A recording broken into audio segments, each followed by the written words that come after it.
Hello, everybody. Welcome to That Spiritual Podcast with Marty and myself, Phoebe. Today, we have a really, really amazing topic, which is such a huge thing, and we could talk about it for hours, which we won't, and that is witchcraft. Yeah, because a lot of people have asked us about this. So many. We do different practices within our own work. And I'm obviously a practicing witch, and you have a huge interest. So you've done a lot of study already yourself. And I think it's kind of one of those topics that people either recoil from and go, oh no, or go, oh yeah, I'm quite interested. So I think this will be sort of a good introduction level. That's kind of what we want to do. Yes, definitely intro level. How would you work with witchcraft? So the first thing is there's no right or wrong way. Exactly that. There's so many different types of witch. You know, you'll hear people talk about a white witch, which is a person who will do no harm. And quite often people get witch and Wicca mixed up. So just to clarify that early part, Wicca is a religion. Which is just a practice. So you can be an eclectic witch who's not a Wiccan. And you can be a Wiccan. I guess you've got to be a witch if you're a Wiccan, but you know, don't get those words mixed up. Wicca and witch, different vibes. I'm not religious. No. I do have practices that I use, but I don't have a religion attached to it. The religion of Wicca has a lot of rules. You follow the calendar as well, don't you? I follow the seasons. But I don't follow like the rule of three. That's Wiccan. Wiccan. So you know, people will quite often say, oh, whatever you do comes back to you threefold. I'm like, no, if I don't believe it. Well, exactly. That's how I feel. White witch is somebody who will do no harm. Great witch goes kind of down the middle, like I call it, do no harm but take no shit. You come for me, I'll bring whatever I need to come back. And obviously dark magic, you know, black witchcraft is those who hex and curse. But to be fair, a grey witch could do those if the need arose. So just to go through that.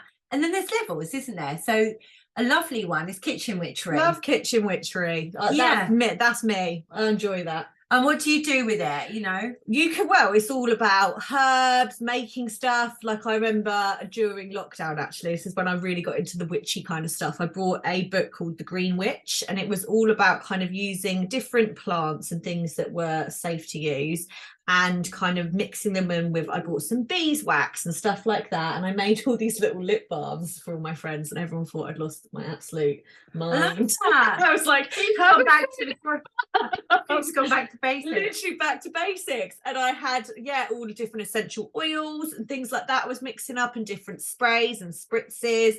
And that to me was quite a kind of kitcheny, witchy kind of entry. It's both. So that's kitchen and green witchcraft, which can be split apart. So traditional kitchen witchery would just revolve around the heart of the home being the kitchen. That's what it says on the tin. And you would, the way you stir the dinner that you provide to your family, make your coffee, you know, and all of that, and putting love and energy into the food that you prepare for your family.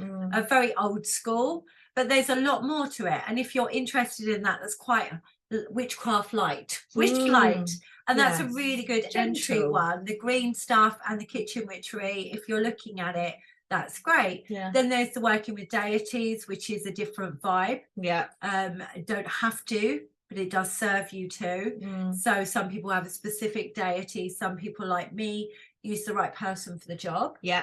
And that I would do when I do a ritual. So ritual witchcraft, you can be any of the others and add this in as well, where you would make sure you're safe first, or safety first. So you would ground center shield and cast a circle. So that you've got a protective space to work in. And then what you do in that space is really up to you. You can call your guides, you can call deities to come and stand with you, to offer their strengths, to offer their energy on top of your own. Layering energy always works. There's certain practices that are better to do on a certain day of the week, because certain days of the week have different gods attached. And we call that correspondences. So picking the right herb, the right moon phase, because moon phases come into witchcraft a lot. So that's where astrology and witchcraft cross over. Yeah, crossover. Yeah. And a lot of these spiritual things all interlink and cross over. Yeah. But then there's hedge witch, which you actually do, which is traveling the realms. Yeah, yeah. So you don't realise that that's astral travelling. It's hedge witchery. It's another form of witch work. And this is the funny thing. So many people be like, no, not me. I'm not a witch. But there's your birthday candle. It's witchcraft. Making a wish whilst blowing out the fire. You've just done a ritual. You've done a very small ritual, probably with no protection, people. And you've manifested. Congratulations. But you know, when you look at it that way, you know, all of these things, they're kind of so second nature. But that's because witchcraft was very involved in women's work back in the day. Yeah, back in the day, pre witch trials, women were in the witch world. They were healers, they were medicine women, they were midwives, and they were using, I guess, power of intuition, really. Beautifully so. Yeah, to guide because there was nothing stopping them until they were stopped. Yeah. And then that's work that you do around the witch wound and stuff like that. Which is a whole nother podcast, because we could talk about it for hours. But the word witch being such a trigger for so many women, and for men maybe, but for women that I work with, when you say, oh, you know, let's explore the witch, they're like, oh no, like that's not for me. That's where you're wounded. Yeah, you're wounded in the word witch, where in a past life or in your family bloodline you were burnt at the stake for being a witch, for exploring your intuition, for having a mole, for being too beautiful, for singing, for, you know, all sorts of things. It's like the whole thing. And when they tested women, and if you were thrown into the water and you sank, then you were innocent. But then you were dead anyway. And if you floated, it meant you were a witch, so then you'd be hung or burned. And so of course, win. You know, we don't want to go into religion, but it kind of does mention in the Bible, which means that anybody with that sort of energy, like Christian connotations, kind of think that witchcraft is bad because of that. It's conditioning. It's what we're taught. And the vision of a witch, you know, if you ask my son who's 7, what does a witch look like, he'll list an ugly woman who rides a broom, who steals children, who makes potions, who's bad. Well, he probably wouldn't now, but because of the work I do. But that's what we're taught. Yeah, big nose, damaged teeth and all that. But actually, when you look at that, and they're green quite often. Yeah. When you look at that, going back in history, these women had been beaten and tortured. By the time they were brought through the town, as was the way, they would look a mess. Oh yeah, they'd be battered. They were dragged on the back. You know, so the green could easily have been bruising from back in the day, sort of calming down by the time of the sentence. So there's lots of sort of negative energy, and I don't think it needs it at all. And I will bring that there's not witches and wizards. No Harry Potters amongst you. Why? Men are witches too. I want to wish that Harry Potter exists. But, you know, there's male witches and female witches and witches gender non-specific. You know, the term is quite associated with women, but actually it doesn't need to be. I know a lot of male witches. And men were burnt in the killed in the witch trials as well. There were children, women, and men. I don't want to diminish, you know, I know we both work with women, so do be aware that we'll talk about women because it's our natural leaning. Yeah, that's what we work with. But, you know, male witches are just as useful, just as powerful in and of their own right, because oftentimes you work together. Yeah, I have other witches that I can call that energy, obviously with a permission, not just I'm stealing your energy. Give me some of your stuff. But if I'm doing a big ritual, I will often ask if anybody wants to lean in with me from where they are. I don't need to be in the same room, you know, gone are the days. Although I would love a big fire. I want the scenes from Practical Magic from the film. I'll just take margarita. Yeah, Midnight Margaritas, and the bit where they send the possessed boyfriend back to wherever he came from in a big women's circle. My exes that I should do that. I want to do that. But, you know, witchcraft is stigmatized and demoralized, the people who do it. I've been called some terrible names. I've been told that I'm damning my children to hell. Don't even believe in hell, but apparently my kids are going for a visit. And so, you know, do be aware once you start using these words. For some people, they're triggers. You know, it takes me, even now, I stutter over saying I'm a witch. Yeah. And it took me a lot of work to be able to say that. Well, there's a lot of shadows within that you absolutely have to work through. Yeah. And if I say that, certain people in my family flinch for me now. I'm like, you don't need to, because I can still feel the flinch happen inside. It's just I won't give into it. But really and truly, this is nature work. Yeah. This is connecting with the seasons. This is connecting with the moon phases, connecting with the energy of the day of the week. Yeah. Connecting with the way I love my family and provide for them. Yeah. The way I work with herbs and natural stuff. And I will take a paracetamol for a headache, but I'll also dab some peppermint oil on my temple because I know that will work. Yeah. And this is how we used to live. Like when we didn't have a telephone to check the time, we'd use the sun. Like, do you know what I mean? When women were, you know, their cycles and their bleeding and stuff like that, it was all done with the moon phases. Like we have drifted so far away from that now when you put the word witch with any of that, it's like so alarming to people. But really, this is how it was. The natural world. It's the way we're meant to be. It's the way we're most kind of settled, especially with, you know, how we talk about using our intuition and working with, I don't know, we've talked about working with the solstices and the equinoxes and, you know, not manifesting and being this new year, new me that we spoke about in January. Like all of this stuff, that was just normal for us when we used to work in this way. And we recognise the power of really simple things like the elements. Yeah, absolutely. You know, the water was our emotions, air was our mind. So, you know, the winds of change. Yeah. That's witchcraft in its epitome. Yeah. You know, and spell work like that old ditty, rain, rain, go away, come again another day. When I teach witchcraft, I always start with that. I'm like, you're giving an instruction, but if you didn't say come again another day, you could potentially cause a drought. Yeah. Words are spells. So, you know, using your words effectively and then the corresponding element, herbs, moon phase, all of that stuff. Also, don't get caught up if you haven't got the right thing. Yeah. I know so many practicing witches who won't do the spell because they haven't got, I don't know, dragon's blood oil or something. Yeah, which is just a tree, right? Sounds super cool. Like I haven't got actual dragon's blood. It's a tree. Yeah. And it's again, red. Dragons I want to exist. And I believe dragons they I'd do. be down for. Dragons, Harry Potter, unicorns. I believe in it all. I believe in everything. I'm happy for you. I will find my portal into Hogwarts. Honestly, I will. I'll ring you. Like, hey, guess where I am? So just to be aware that Phoebes obviously is going to Hogwarts. The rest of us have to deal with the natural world and recognizing that there's power in that. Like if somebody was going for a job, I would tell them to light a candle and focus their intention and attention on the flame, because that's passion, that's power, that's movement forward. It will create change. Yeah. But if their mind was foggy, I would be like, well, you need to get outside, you know, fresh air.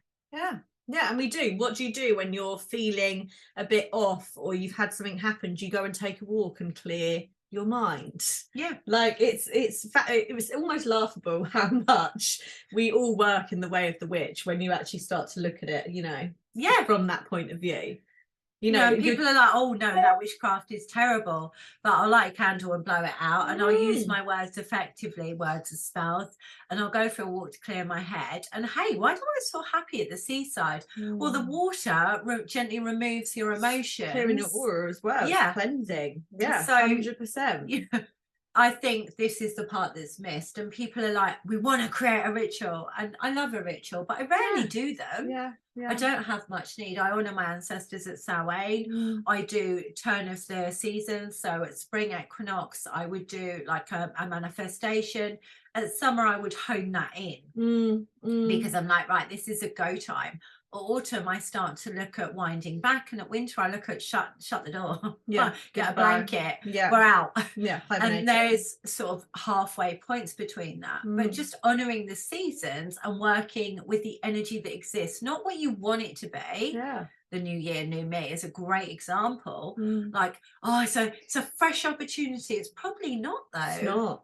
I mean, it might be great if that's for you, but that would be more spring. Or your birthday. Your birthday is your new year. Your natal return. So, you know, if you were going to work in a witchy way, perhaps you would set your intention for the next year on your natal return, when the sun hits the point in the sky where it was when you were born. When you entered the earth. Yeah, I thought it's fascinating. It's fascinating. There's so much that we could go back to. Yeah, and we need to be careful not to go off on a tangent. Scared of the word witch, because there's really nothing to be scared of. And like you said, you don't have to be a full-time 24/7 ritual working witch to make it. There's nothing to prove. Like, I think that's quite important to say. Like, yeah, there's things like an eclectic witch and a solitary witch, which means eclectic just means whatever works for you. Yeah. Right. And when I heard that, I was like, I love that. Yeah, I'm here for that. You. Yeah. You know, like if it's a practice that resonates with you, build it in. Yeah. If it doesn't, you don't need to follow a system. Yeah. That's constructive or construed religion. Yeah. This is your personal life choices. The way, your path. Yeah. Yeah, exactly. And if you like a system, then you choose a different type of witchcraft. Like, if you like more of the religion part, then you look more at the friend loves the ritual. She loves it, all the pomp and ceremony and all the stuff. Yeah. You know, I'm as likely to slap my hands together and go, right, we've got some work to do here. Yeah. You know, flex some muscles and we're in. Yeah. And that's my witchcraft entry. Like, here we go. I'm going to cast a circle now because I want to be safe. But if I'm doing small level witchcraft, I wouldn't even bother with a circle. No. Because I haven't got time. I've got 10 minutes. I want to do some manifesting. Cool. That's witchcraft. Yeah. You're setting your intention and using the power that exists within the world, the energy that exists within the world, to direct it where you want it to go. I call it moving it from point A to point B is witchcraft for me. Yeah. I want to hit point B. How am I going to get there? Yeah. And then use anything that supports point B. Yeah. Yeah. Yeah. There's multiple things you could use as well. Absolutely. Multiple things. You start to think about that. I don't know, you saw my ritual I created for going to Disney World. Yes. And I got a picture of the Disney castle and stuck it in the middle of a crystal grid. So I put all the crystals that I needed to support it for making money, because it's bloody expensive to go to Disney World. I hadn't budgeted for it. And then, you know, it was my intention, the energy. I did it on the right day of the week. You know, I did it on a lucky day. And, you know, just building all that in and sitting and going, okay, it's not the Wednesday that I want right now. So I'm going to start this, but I'll redo it again on Wednesday, just to add the Wednesday element to it. Yeah. So don't not do things because you're like, oh, I haven't got the right stuff or it's not the right day. Yeah. And protection is big in witchcraft. Yeah, they're very good at protection. Yeah. And you should be. There's energies flying around all the time, and that's not to scare you. Like, people are not cursing you, and those people who send you a note saying, you know, your ancestors sent me, they absolutely didn't. They are blagging you. That is a scam. The people on social media. I have your ancestors and they have a message. You know, if you're a slow walker and I'm walking behind you, I may accidentally fling some ill wishes your way, because I hate being stuck behind a slow walker. Accidental ill wishes, sorry, just walk faster though. So, you know, things like that, people are like, oh, she's a bit big for her boots.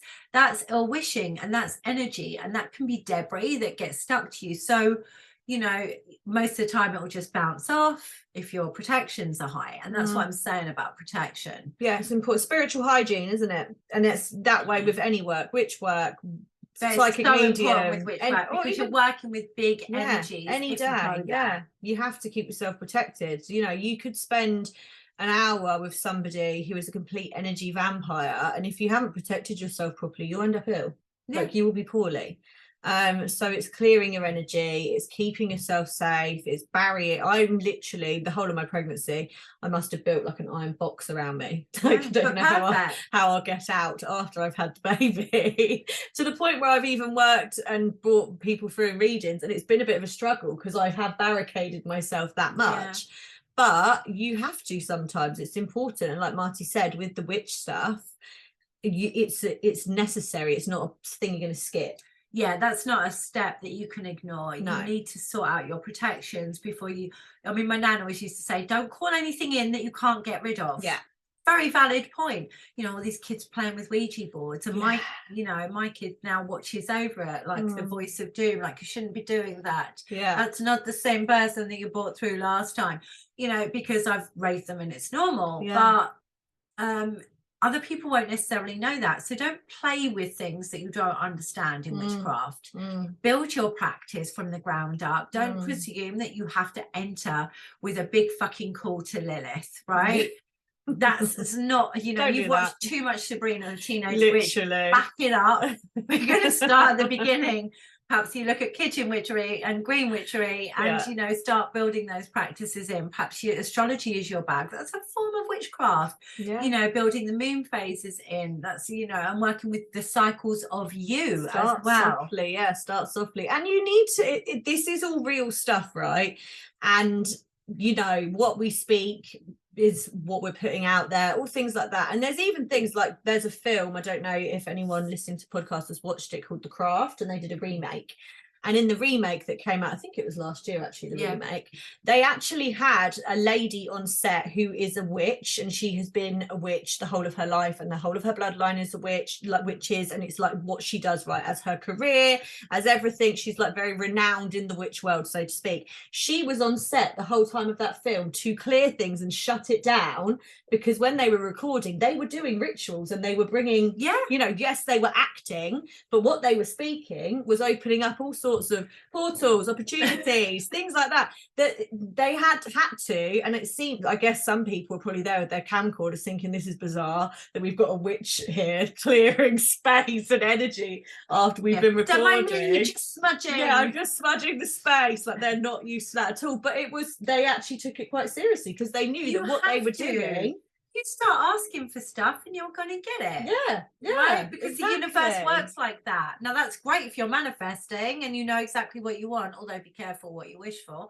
But if you're starting to call people in and they rock up and you're like, you don't even notice because you haven't got the skill sets yet to see that or feel that or recognize that. That's why you have to start at the bottom. I'm sorry, not sorry. Started at the bottom. Start at the beginning and take a journey with it, and just love learning about it. You know, there's so many rabbit holes. There's so much diversity, and I think we ought to do some podcasts where we drill down a bit, maybe on some of the entry level ones, where we actually speak about practices you could do that are safe, that are okay, and actually start bringing that level of detail through.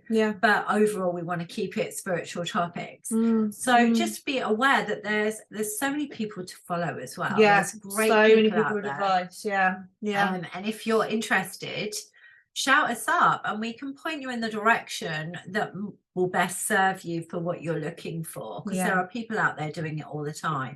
My witchcraft, I pretty much only do in my personal group, and it's not consistent. It's part of a whole, because I'll do full moon and new moon circles, and I'll do a witchcraft practice within that.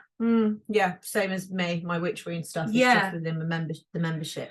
But again, we're happy to point you in all sorts of directions. People that are doing it publicly, that hold coven circles, teach you all sorts. There's loads of stuff and loads of people you can learn from. And again, same as with the mediumship that we've spoken about, it's so important to find that kind of source, exactly, so that you can learn properly, rather than getting yourself into a bit of a situation. Don't open portals that you can't close, guys. Don't do that, please. On that note, we'll close. Take care, guys. Thanks for being with us, and we'll see you next time. No portals. Bye.